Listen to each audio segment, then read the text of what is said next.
ሰላም ቤተሰብ እንዴት ናችሁ? የታጉ ዩቱብ ቤተሰቦች ዛሬ ለቁርስ የሚሆን ቀለል ያለበት ምግብ ስንሰራ ነው የሚያሳያችሁ። እዚህ ጋር ፉርኖ ዱቄት ነው የበጠበጥኩት በቀዝቃዛ ውሃና ይሄው ዱቄቱ ይሄንን ነው ተጠቀምኩት። እዚህ ጋር ውስጥ ያለው የምታዩት ማንኪያ ሁለት ነው ተጠቀምኩት። እሱ ሁለቱ ምንድነው ያኔ አንድ ኩባያ ማለት ነው። አንድ ኩባያ ዱቄት ነው የተጠቀምኩት። እዚህ ጋር ይሄው ውሃ እንደምታዩት አነስተኛ ውሃና ዘይት ዘይቱን ጨው አድርጌበታለሁ። እዚህ ጋር እንደምታዩት ቅቤ አድርጌ እንትን አቅልጫለሁ ቀደም ብዬ ከበረዶ ውስጥ ስላወጣሁት። እዚህ ጋር ደግሞ በርበሬ እየጨመርኩት ነው። ያው ሳላበዛ አንድ ማንኪያ ከግማሽ አድርጌ አንድ ላይ አደርጋለሁ። ለገንፎ እያዘጋጀው ነው። እስኪ ዛሬ ገንፎ እንብላ ብለናል። እኔና ጓደኛዬ ገንፎ ከበላን በጣም ቆይቷል። ቅቤ ደግሞ በቅርብ ቀን ነው ከኢትዮጵያ ተላካልንና ከቤተሰቦቻችን። እስኪ ዛሬ ልስራላችሁ እና ላሳያችሁ። እዚህ ጋር ውሃውን እኔ እንትን አላደርግም፣ ምንድነው በደንብ እንትን አይደለምና፣ ምክንያቱም እኔ በደንብ እንትን አላደርገውም፣ ምንድነው አላፈላውም ውሃውን። ምክንያቱም በደንብ ከፈላ እንትን ስለሚጓጉትብኝ ውሃ በደንብ እንዲፈላ አልፈቅድም። ለብ ሲል ነው እንትን ዘይት ዘይቱን እንትን እየጨመርኩት ሲያማስለው ምናምን እንትን እንዳይልብኝ በቃ ይለሰልስልኛል ገንፎ ማለት ነው።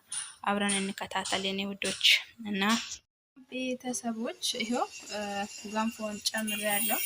ዱቄት የበጠበጥኩትን አድርጌ ይሄው እንደምታዩት ገንፎ አያችሁ፣ ዘይት ዘይቱን እንዴት እንደሆነ እና ለገንፎ ነው ምን አይነት ገንፎ እንደሚሆን አብረን የምር ሰርታችሁ ሞክሩት። ምክንያቱም በጣም ነው የምጣፍጠው። እኔ ያው እንትን እንዳይልብኝ ነው በአንድ የጨመርኩትና አያችሁ እየወፈረ ነው። አሁን ቅድም እንዳልኳችሁ ውሃው እንትን እንዲፈላ አልፈልግም፣ ምክንያቱም ይጓጉልብኛል። ለዛ ነው ውሃ እንዲፈላ እንትን አላልኩትና አያችሁ የበሰለው እንትን እያነ ነው።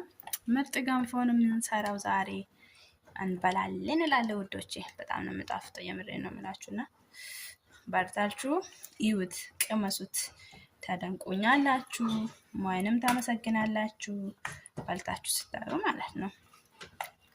እና አሁን በአንድ እጄ እንትን ስላልኩት ስልኬን ልዝጋና ላማስል።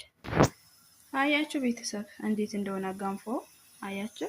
ማሰልኩት በደንብ አድርጌ ትንሽ ውሃ ጠብ ጠብ እያደረኩ ሽት ነው የሚያደርገው። ምን አይነት ገንፎ እንደሚወጣ አብረን እናያለን። ያ በቃ አንዴ ውሃውን ለብ ታደርጋላችሁ፣ ዘይት ዘይቱንና ጨው ትጨምራላችሁ። ውሃው በደንብ መፍላት የለበትም። ከዛ በኋላ በአንዴ የበጥብጣችሁ ያስቀምጣችሁትን እንትን ዱቄቱን እንትን ትጨምራላችሁ። ከዛ እጃችሁን እሽት እያደረጋችሁ በደንብ ታማስላላችሁ። ከዛ በኋላ ምን የመሰለ ምርጥ ገንፎ ነው የሚወጣው። አያችሁ ትንሽ ውሃ ጠብ ሲያደርግ እንደዚህ ከስር እንትን እያለ፣ ምክንያቱም በደንብ እንዲበስልልኝ ነው። ግን በነገራችን ላይ ውሃ የሚጨምረው እኔ አያችሁ ቤተሰቦች ገንፏችን ይሄን ይመስላል።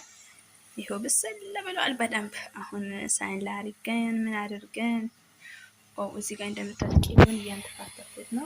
በርበሬ ጨምሬበት ትንሽ የገንፎ ቂቤ ማለት ነው። አያቸው የምን በጣም ነው የምጣፍጠኛ። ሁሌ ነው ግን የምንበላውና ግን አሁን ደግሞ ከበላን ትንሽ ቆያት ብሏል።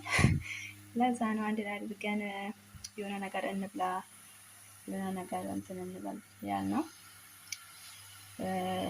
ያው ገንፎ ያስወፍራል ይባላል። ለዛ እኛ ብዙ ጊዜ አንጠቀም። አልፎ አለ አይደል በወንዶች እንደዛ ለቁርስ ሲሆን እንጠቀማለን።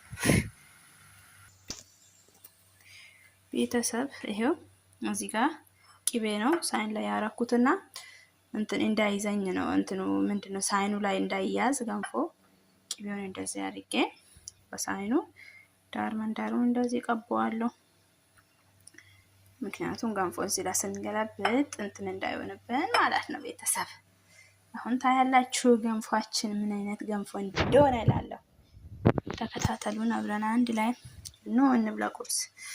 እና መዳን ቤት አላችሁ የመዳን ቅመሞች እንደዚህ ሰርታችሁ በዘይት ራሱ ሰርታችሁ መብላት ትችላላችሁ። ቅቤ ከሌለ የመረን ነው። እኛ ያው ቅቤ የሌለበትም ቀን በዘይት ነው የምንበላው የምር። አሁን ግን ያው ከኢትዮጵያ ስለተላከልን ነው እንጂ ያው ሳይላክ ሲቀር ሲያልቅብን እየተላከው የምር ነው የምላችሁ እንበላለን በዘይት አድርገን በርበሬ።